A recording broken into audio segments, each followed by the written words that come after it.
The question of how to transform the autumn years into a time of joy and fulfillment, rather than a burden of suffering, has always preoccupied humanity.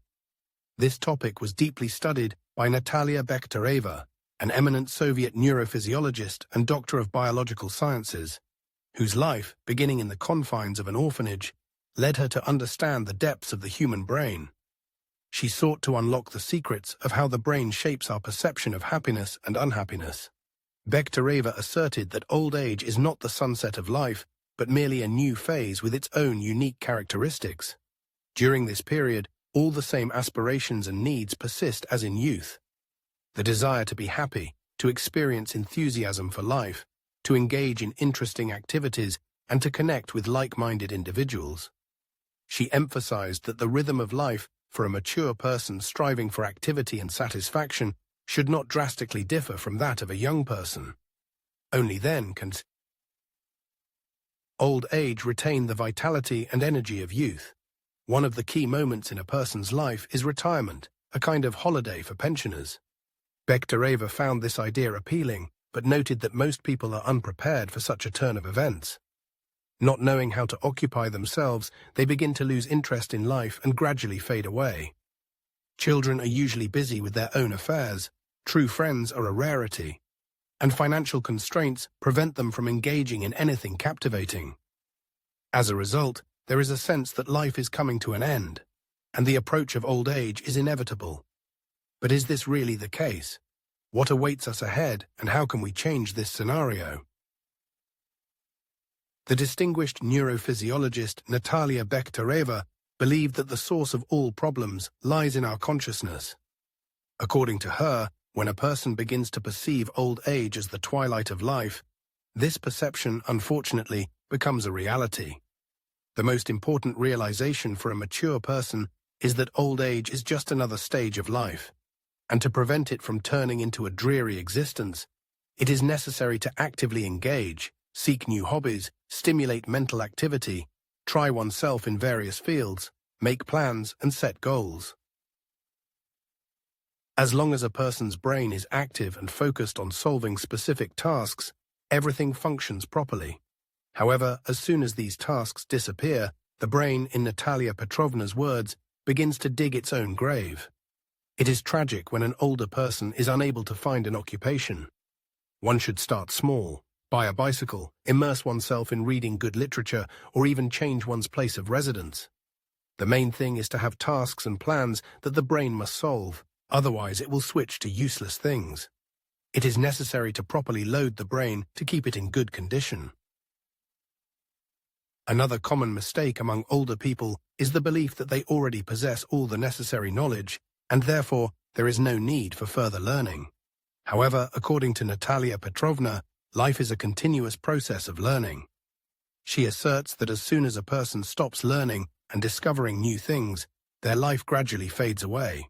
Examples of this are chess players, teachers, architects, and philosophers who, remaining passionate about their work until old age, maintain clarity of mind and vitality that is envied by the young. But as soon as they cease their activities, life begins to abandon them. Therefore, Natalia Petrovna urges people not to give up on life, to constantly learn something new, and to make the brain work. From a neurobiological point of view, every new piece of knowledge contributes to the formation of new neurons and neural connections. Modern science links depression to a decrease in neurogenesis, the process of forming new nerve cells. To stimulate neurogenesis, it is necessary to learn properly and give the brain sufficient load. However, not everyone understands what it means to learn properly. Many pick up a book, imagining themselves to be intellectuals, but their brain remains passive. No one considers themselves an intellectual simply for walking, but for some reason, reading a book creates the illusion of intellectuality. In reality, we have become so good at walking and reading that the brain does not expend significant cognitive resources on it. Legs carry us along the road, eyes glide over the text, automatically interpreting it. This is merely using old, ingrained habits, which do not contribute to brain development, as Natalia Petrovna emphasizes. To maintain brain activity and a joyful perception of life, proper training is needed. requiring a conscious approach, not just mechanical reading. The easiest way to activate thinking while reading is to periodically stop and ask yourself questions. What was just read? What interesting conclusions can be drawn? And what is the main idea? Such analysis transforms regular reading into meaningful thought, as opposed to mindlessly skimming the eyes across the text. It is equally important to understand how the brain functions in order to avoid negatively impacting one's life. Thanks to constant practice, the modern individual possesses reading skills that might have seemed like Olympic achievements to people who lived centuries ago. Regular practice strengthens the connections between neurons, making the reading process easy and automatic. However, as Natalia Bekhtereva notes, this mechanism has a downside. Constantly dwelling on negative thoughts and experiences can lead to their entrenchment in the brain. The more often a person indulges in gloomy reflections about fears and unpleasant events of the past, the stronger these thoughts become, influencing their life. This kind of chewing over negative thoughts does not bring relief, but only strengthens their power over consciousness. The solution to this problem is both simple and complex. It is necessary to avoid both negative and excessively positive reflections. By focusing on pleasant moments, goals, and positive aspects of life, a person strengthens the corresponding neural connections and forms an adaptive mindset oriented towards finding the positive sides.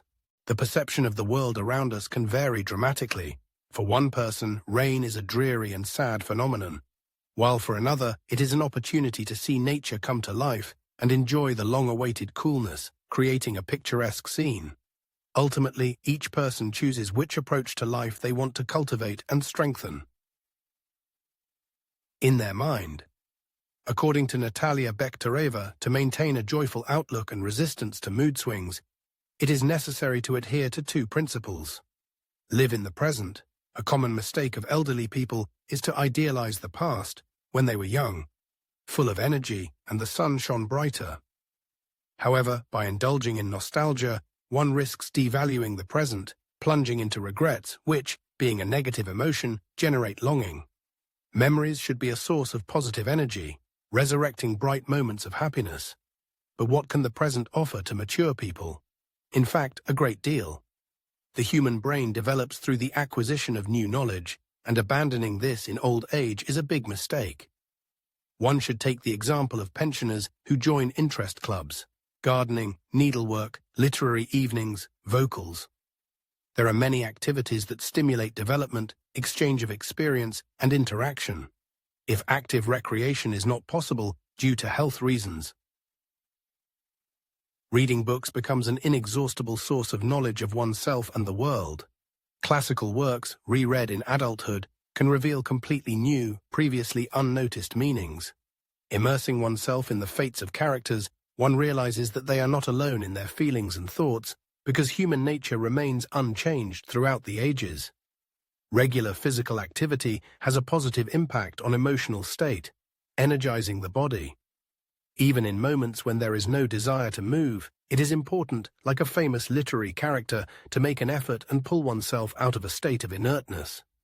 Many elderly people share personal experiences, confirming that starting movement brings relief and improves well-being. It is wonderful if there is an opportunity to engage in gardening or floriculture on one's own plot. Interaction with nature has a beneficial effect on mental state. If this is not possible, one can simply observe natural phenomena such as the movement of clouds, leaf fall, or snowfall. Such activities promote a meditative mood. Remember the hero of a famous fairy tale who found pleasure in watching sunsets. Searching for beauty and joy in each day as well as a positive attitude from the morning are important components of a happy life, as recommended by a well-known scientist. In addition, it is necessary to constantly develop one's brain. For many people, the learning process seems like a tedious task. However, when a person stops receiving new information and becomes fixated on repeating already known facts, their personal development slows down. Older people often get stuck in the past, while life is constantly changing and developing, and fears arise before new technologies and devices. One can start small, for example, by changing familiar routes. Instead of visiting a familiar store near the house, one can go to the same store, but located on the other side of the street. You can return home not along the main street, but through the courtyards. The brain absorbs any new information, not just educational. It is constantly improving when it receives new sensations. Do not limit yourself to the walls of the apartment. Walking has a beneficial impact on both physical and mental health, and it also helps to broaden your social circle. It's recommended to visit parks, museums, and exhibitions, and to stroll through streets you haven't been down in a while to see the changes that have taken place. It's wonderful when you have older friends who are willing to share, for example, a short trip to a nearby town with you. Turn to the younger generation, to your grandchildren, to help you understand the intricacies of modern technology. Whether it's a washing machine with multiple settings or a multifunctional smartphone. Such activities will not only broaden your horizons, but also strengthen the bond between generations, which is far more valuable than simply indulging in nostalgia for bygone times. Don't forget the proven ways to keep your mind active. Solving crosswords is not only an engaging activity, but also beneficial for cognitive function. Chess and various board games are also an excellent way to spend time and train your intellect. If your health allows, channel your energy into an active pursuit. Join a swimming pool, visit art exhibitions and theatrical performances. Retirement is a unique opportunity to realize all the things you didn't have time for before because of work and daily worries. And most importantly, don't lose your optimism. Even if circumstances limit your opportunities, remember that there is still much unknown and interesting ahead. It's never too late to set new goals and strive to